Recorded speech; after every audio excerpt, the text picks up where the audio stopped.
Hello and welcome into another episode of Locked On Wolves. Today on the show, the Kevin Durant trade saga heats up. I'll talk about the latest and my take on whether or not the Wolves are real suitors for Kevin Durant and the choice Tim Connelly has before him. We'll break it all down next. It's all upcoming. Welcome in. You are Locked On Wolves.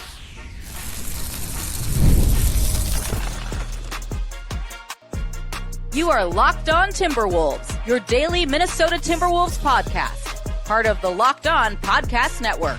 Your team every day. Hello and welcome to the Locked On Wolves podcast, part of the Locked On Podcast Network, your team every day. My name is Ben Beecken. I'm the host of Locked On Wolves. Today's episode is brought to you by FanDuel. Right now, new customers can get $200 in bonus bets when your first $5 bet wins. Happy Monday, everybody. Hopefully you had a fantastic weekend. Of course, Game 5 of the NBA Finals tonight in OKC. So lots to look forward to this week from an on-the-court perspective. But the Timberwolves offseason is also heating up. Kevin Durant news, a lot of it, actually more of it Friday maybe, and then a trickle over the weekend. Some, as of 48 hours ago, it was like, maybe the Wolves, maybe they're the front runners for Kevin Durant. And then as of Sunday, it was like, well, maybe they're like 4th or 5th in terms of teams most likely to land KD. I'll break all that down, what we've learned over the last few days, and what my take is on it, and what I believe really Tim Connelly's choices in this whole matter. Like, what does it come down to? What does this look like in light of the Naz Reid, Julius Randle contract situations, the impact on Nickeil Alexander-Walker, and also the draft, which is like 10 days away now. So actually 9 days away from the first round. So a lot to get to today. I had planned to get to the NBA draft, but that's going to have to wait until tomorrow, really. We'll talk a little about it today, but in terms of specific prospects, we'll also talk about, really what I think is going to happen related to the draft later in the week, and look to have a couple of guests on to break down some of those prospects and a couple other perspectives from the Wolves pod and blogosphere. So all that upcoming here today and this week. A big thank you off the top for making Locked On Wolves your first listen every single day. Of course, this show is free and available everywhere. You can also watch on YouTube, and you can watch on the Locked On Sports Minnesota app on both Roku and Amazon Fire TV. All right. Let's go ahead and get into what we learned over the weekend about Kevin Durant, the Kevin Durant trade. I mean, I think going backwards a little bit, as of like Friday, the Timberwolves kept being mentioned. Shams Charania had it was on TV maybe Thursday or Friday. I think it was Friday, where Shams went on, I think it was actually the Pat McAfee show, and was talking about like, hey, the Wolves are one of those teams that's in this conversation. And Jake Fisher of the, I always forget where we talked about this actually on Friday a little bit. He's currently ready for the Steinline, talked about the Wolves and the Heat as possibilities on related to Kevin Durant. And then Shams went on Friday and broke down further the two Texas teams, San Antonio, Houston, and of course Miami, Minnesota, and the Knicks have kind of been on the fringes of this thing the whole time. And then over the weekend, you get the Desmond Bane trade. And I don't know that it has necessarily a direct impact on the Kevin Durant sweepstakes. Like Desmond Bane essentially Memphis got him for, or traded him for like 5 first-round, it was like 4 first-round picks and a swap, which is crazy.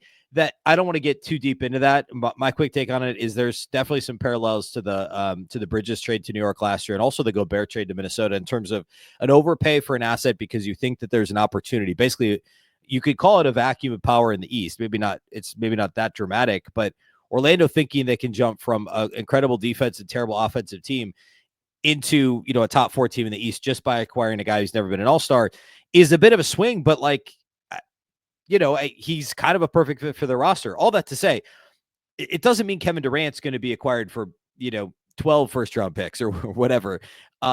He's still a better all-around player than Desmond Bane, even at age 36 going on 37. I don't think there's an impact on the actual trade market and the return that Kevin Durant's going to fetch for Phoenix based on the Desmond Bane thing. But it's just another like layer of data of like how are teams valuing guys on the market currently, and what are teams, again, the teams that are involved in this, like Houston's already, I would consider them a contender. The Knicks obviously are a contender. Miami and San Antonio are on the outside looking in, but obviously different places in terms of their team development. And Minnesota, I'd lump it, of course, with Houston and New York.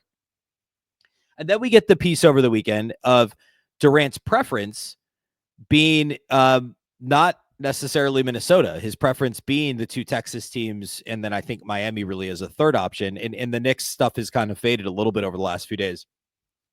So there's now not only do you have the decision to make of like, is it worth trading, like the ESPN trade offer that we had discussed on Thursday or Friday, I forget which day it was on this show, which had Minnesota sending Rudy Gobert out as part of a deal for Kevin Durant. I'm going to pull up the exact offer here. Yeah, Gobert, either DiVincenzo Gobert, DiVincenzo, and then either Rob Dillingham or Mike Conley, and potentially this year's first round pick, the 17th overall pick in the draft, in exchange for Kevin Durant. Like, not only do you have that decision to make, but now do you make it in light of the word that Durant doesn't favor going to Minnesota potentially over some of these other places? Now, we don't know this for sure because we'd heard the opposite around the trade deadline. We've heard the opposite at times because of the relationship with Anthony Edwards.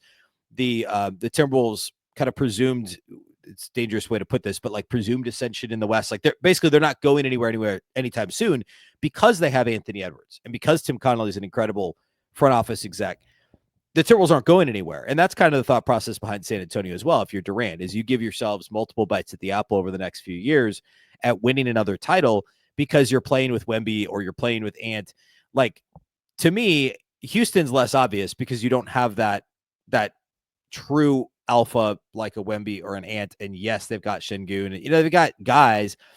And there's appeal to Kevin Durant to being in Texas. Of course, he went to the University of Texas. The no state income tax thing obviously is attractive, and that would also be why Miami's attractive to him. They also don't have that guy like a Wemby or an Ant. And so clearly the championship thing's important, but something tells me the state income tax thing is important as well. And the potentially, I don't know, like there haven't been reasons as to why he'd be more interested in like Miami or San Antonio or Miami or Houston, specifically than Minnesota, but maybe it's climate, maybe there's these other factors that all could factor into this. So if you're Minnesota, do you still take the swing a la Toronto in 2018-19 when they acquired Kawhi Leonard and ended up winning a title and literally only having him for a year, but you'd give up anything if you guaranteed a title for a year. Now, prime Kawhi versus 36-year-old Kevin Durant are two different things. So I want to be clear about that. It's not the same swing. The other thing you can look at here if you're Minnesota is you're creating future cap space for yourself, for better or for worse. I don't want to say for worse. It's not worse, but do with that what you will. It's not 10 years ago. What does the cap space really do for you? And now Minnesota is going to be a much more attractive place for stars to play because of Anthony Edwards than it would have been, in the past when the Timberwolves opening up cap space was like, all right, well, what are you going to do with it? Because nobody's signing here. It's a bit of a different ballgame now. And next summer is obviously a much better free agency class. The summer of 2026 is a much more attractive free agency class with much more options. Now, a lot of other teams also have cap space. So you're kind of weighing all these things. If you're Tim Connelly, like, okay, do we want to give up Gobert? Do we want to give up Rob Dillingham and some other asset, a rotation player like a DiVincenzo who's on a really affordable contract and is a great trade piece if we don't move him? Do we want to do all this for maybe just 1 year of Kevin Durant? We've been to the conference finals 2 years in a row. Does Durant for Gobert and our future Mike Conley succession plan in Dillingham, does that get us to the finals or allow us or get us to, make us more likely to win the finals? And if the answer is no, then you don't do it. If the answer is yes, then you have to think long and hard about it because that's the goal. Does it make you better in 25, 26 and just an unknown in 26, 27 because you don't have Gobert under contract, you don't have Durant under contract, but you have this cap space that then becomes available? And this is, I'm not even getting into Julius Randle and Naz Reid yet, but just getting off of Gobert's deal, which is reasonable, then creates this cap space that you would have, and what do you do with it? So there's so many layers to this thing, and I do think the Wolves are still legitimate. Like, we keep seeing them mentioned as like a real option still. In fact, even in the most recent NBA reporting, there was an article that came out post Bane trade. This was like midday Sunday. Actually, it was later in the day on Sunday. And it was mostly about the Bane trade, and it was done by Tim Bontemps over at ESPN. And he talks a bit about the Kevin Durant trade, and he talks about Houston, San Antonio, Miami. And then he says a different sentence, but sources around the league are still talking about the Minnesota Timberwolves as a potential landing spot for Durant. So there's still buzz around Minnesota. There's still conversation around him going to Minnesota. The Wolves aren't giving up on this. And maybe They see this as the best out for the Gobert money. I want to talk a little bit about the Wolves front court and kind of that layer to this whole piece. We'll do all that here next.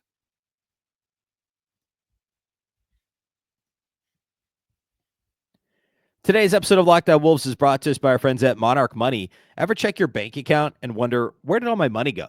Between dining out, online shopping, and entertainment, it is easy to lose track, and that's where Monarch Money comes in.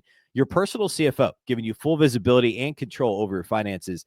Monarch Money isn't just a budgeting app. It's a complete financial command center. You can track all your accounts, investments, and spending it in one place, so you stop just managing your money and start building wealth. When I started using Monarch, I immediately realized how much I was spending on food delivery. It's definitely a trap I would get into, Friday night, Saturday night, watching basketball. Maybe it's after the basketball game. I just spent more money than I thought there. That's kind of one thing. That's a definite benefit to Monarch Money. The other thing is, instead of juggling multiple apps, you can use Monarch to check your finances, track spending, and even plan long-term goals. Really, just all-in-one convenience with the app. Take control of your finances with Monarch Money. Use the code LOCKDOWNNBA at monarchmoney.com for 50% off your first year. That's monarchmoney.com, code LOCKEDONNBA for half off your first year.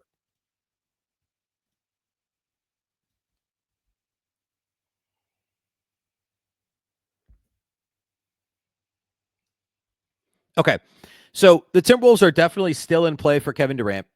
And the structure of a deal, like it, depending on what Phoenix's goals are, and we talked about this a little bit last week, but if they want to essentially raise their floor and be competitive this year and get younger, the Gobert-Dillingham combo is an interesting one. If depending on what they think of Dillingham, right? Like if they don't like Dillingham, if they don't think he's a future starter in this league, then the Wolves offer probably is not all that attractive if you're only getting Gobert.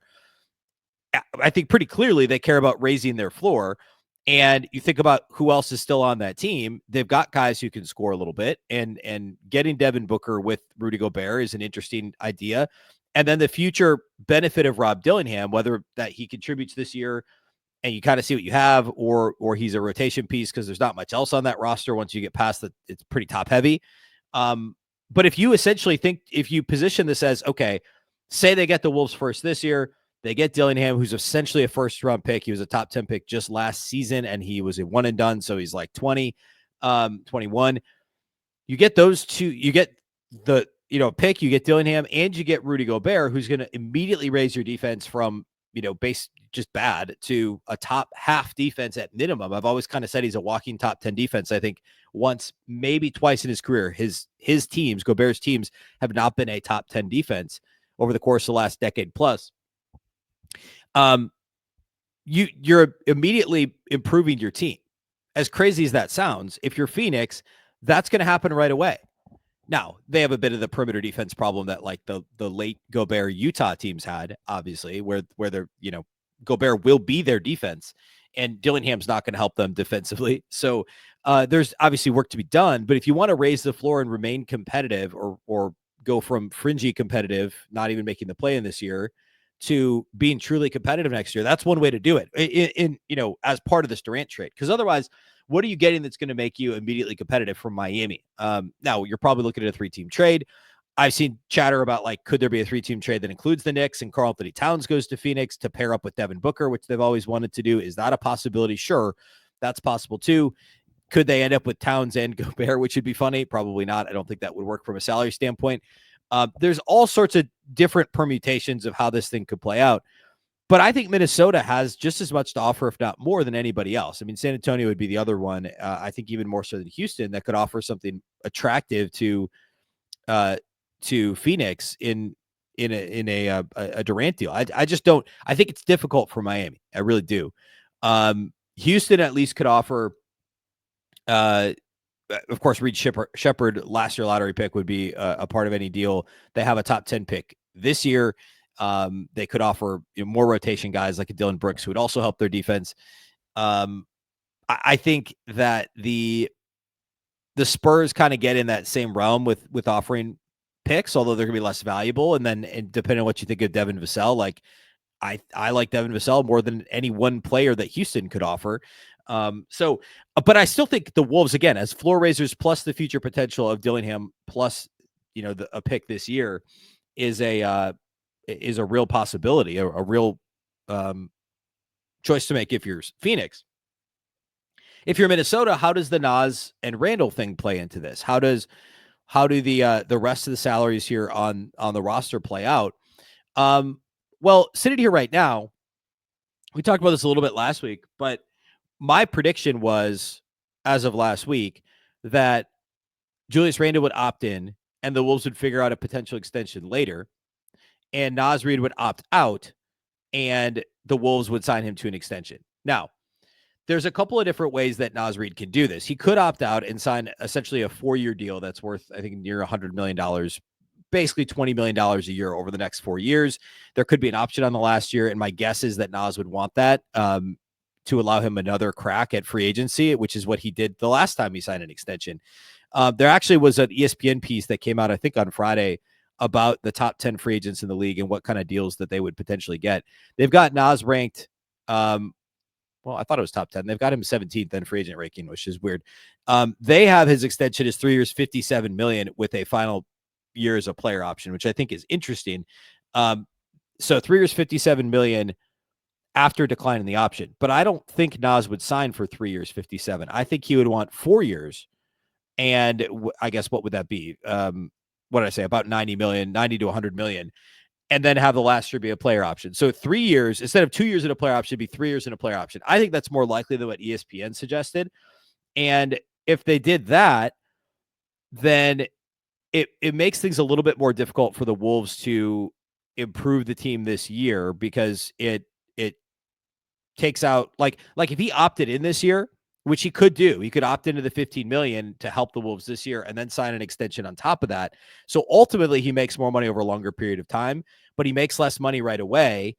And, I guess that's another way this could play out. And then that would give the Wolves a bit more cap space this season, or allow them to stay under that second apron relatively easily. And then of course the sign and trade is also an option, or also a real possibility. I think that still, I think that's how this plays out. I think he opts out and then signs a deal with Minnesota. I just think that's more attractive than Brooklyn. Detroit's another possibility, depending on what they do with their cap space. And I actually think he fits the Pistons well. And I think the Pistons need what Nas would offer. So Detroit would, I actually think, more so than Brooklyn, well, they'd have to do a bit of adjusting to their cap sheet. Detroit could make this work and he could be a good fit there. So Minnesota has to keep that in mind. Of course, they could likely have a gentleman's agreement of, hey, I'm going to opt out and I intend to resign here. But then once he opts out, does he take those free agency meetings with Detroit and Brooklyn and anybody else that's able to create cap space? Probably. And then the Randle piece is interesting as well. ESPN mentioned him as a possibility or as a top free agent, a top 5 free agent this year. And it's got him as a 4-year, $121 million contract, and replacing the current player option with the new salary. So basically him opting out and then re-signing, which my prediction was him opting in, and then the Wolves figure out the extension later. I think that's a real possibility. I still think that that's the most likely scenario. But if they trade Gobert, then what does that do? Do the Wolves want to keep their options open, or do they do that to then bring back both Randle and Nas? I still think if they were to trade Gobert in the next week to 10 days or whatever in a Durant trade, I'm not saying they will, but if they did, I still think Nas gets extended and Randle has to play out the player option. I think that the Wolves will want to keep their options open and not immediately lock themselves into a Randle Nas duo for the next 3-4 plus years. I think they'll want to leave their options open. And if they're trading Gobert, that's their opportunity to get off of that money. Not that Gobert's contract is a bad one. It's not, but it is money that they're locked into. And, we talked about this a little bit the other day, and we'll get into it again here in a second, real quickly, is what the cap sheet looks like beyond this year. Because, yeah, it's important to stay under the second apron this year and to keep all the guys that you're able to keep. But what does it look like in a couple of years? How much guaranteed money is out there? And what piece of that is Rudy Gobert? I mean, it's a pretty big piece of it. So that layer to this has to be considered by Minnesota as well before they were to pull the trigger or not pull the trigger on something like a Kevin Durant trade. So I want to talk a little bit more about that and then refresh on draft assets and set up the week ahead. We'll do all that here next to close out the show today.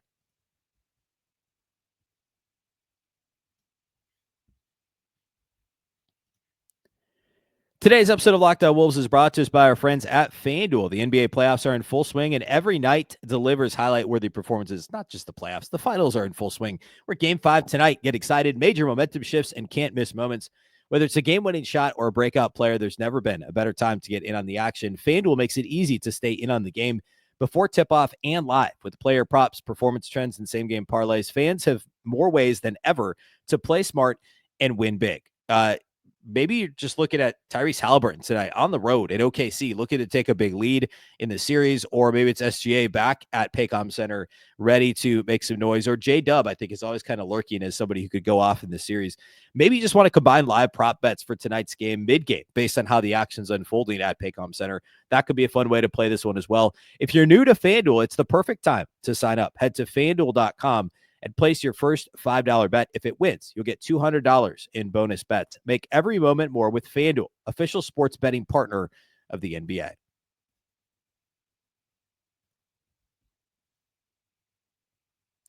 All right. So putting a bow on the contract talk for the Wolves, as a reminder, yes, there's player options on Randle and on Reid this year. Beyond this year, so no matter what they do, the only guys under contract for next year, so not 25, 26, but 26, 27 are, of course, Ant, Gobert, because of the extension he signed, previously, Jaden McDaniels, and Dante DiVincenzo.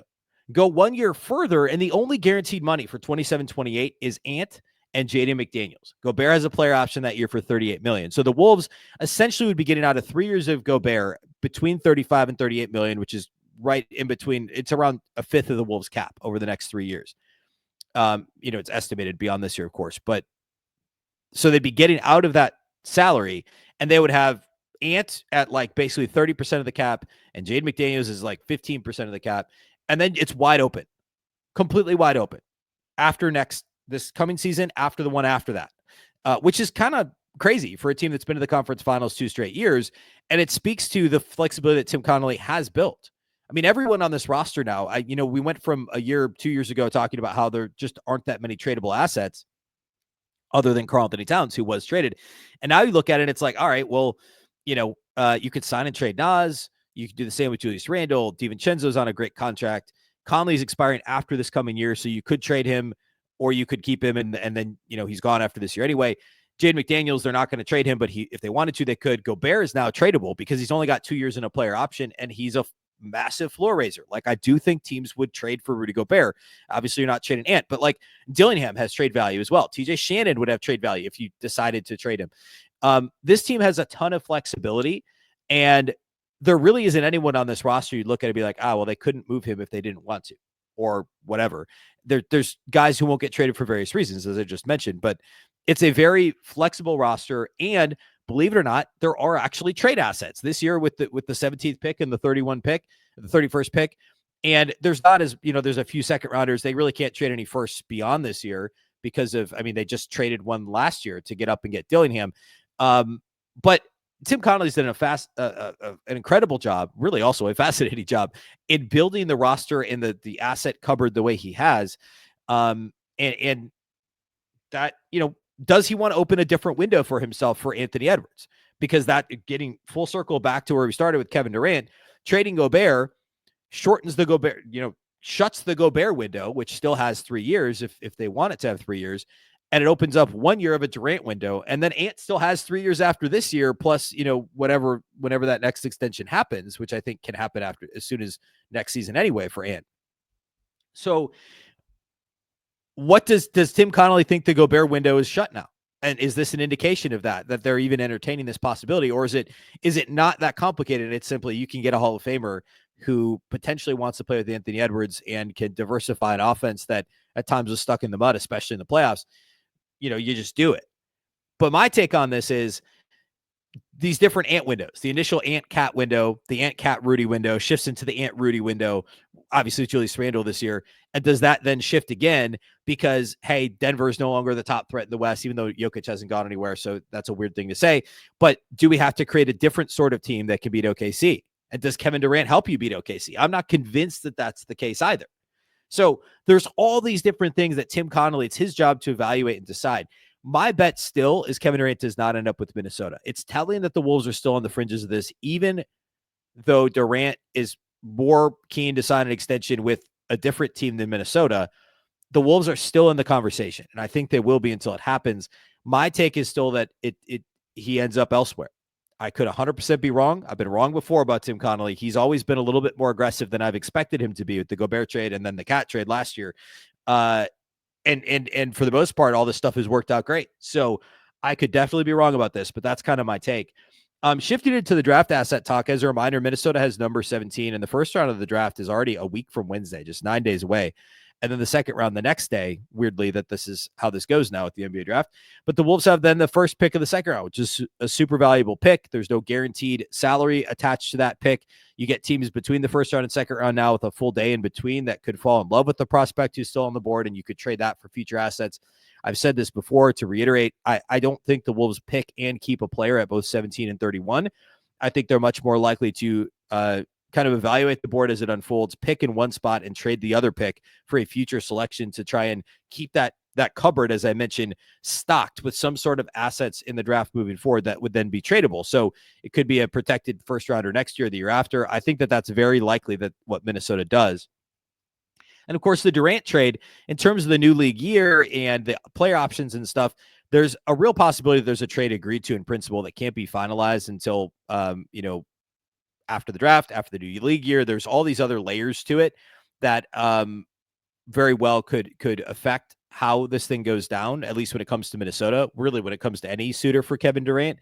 But that's a real possibility too. And I would expect any trade for Durant would feature at least one of those picks from this year and probably some future seconds and maybe a third team as well. So that's certainly something to keep an eye on. What I want to do next on the show this week is I'm going to break down probably 3 prospects a day, 2 to 3 prospects a day, depending on how all the other news shakes out. So we'll be able to hit between now and the draft next week. I mean, my goal would be to hit between 15 and 20 draft prospects. I'll make my big board of guys I like for the Wolves. I think what I'll probably do is just overall guys who I think are going to be picked somewhere between like 15 and 35. I'll rank 15 to 20 guys in that span and say, look, here's who I want the Wolves to take. Maybe it's at 17, maybe it's at 31, maybe they trade and it's somewhere in the middle. And I'll have a couple guests on as well that will give their thoughts on the Timberwolves draft too. So we'll get into that here in the next several days. Of course, we're still daily throughout June and July. So make sure that you are following and subscribe to Locked On Wolves wherever you listen to podcasts. You can also watch on YouTube, and you can watch on the Locked On Sports Minnesota app, on Roku and Amazon Fire TV. And as we lead into draft coverage, a reminder that for your second listen, go check out the Locked On NBA mock draft. Actually, that's going to be released I think today, if I'm not mistaken. It's a 5-episode series, the most comprehensive NBA draft analysis from NBA experts to college experts and NBA draft experts. Find the 2025 Locked On NBA mock draft on NBA Big Board. Go check out that show with Rafael Barlow, draft expert, and Locked On NBA on YouTube, wherever you listen to podcasts. Once again, the Locked On Wolves podcast, of course, is part of the Locked On Podcast Network. Remember, the Locked On Network is your local experts on all the biggest stories. I'm Ben Beecken. This is the Locked On Wolves podcast, and we'll catch you next time.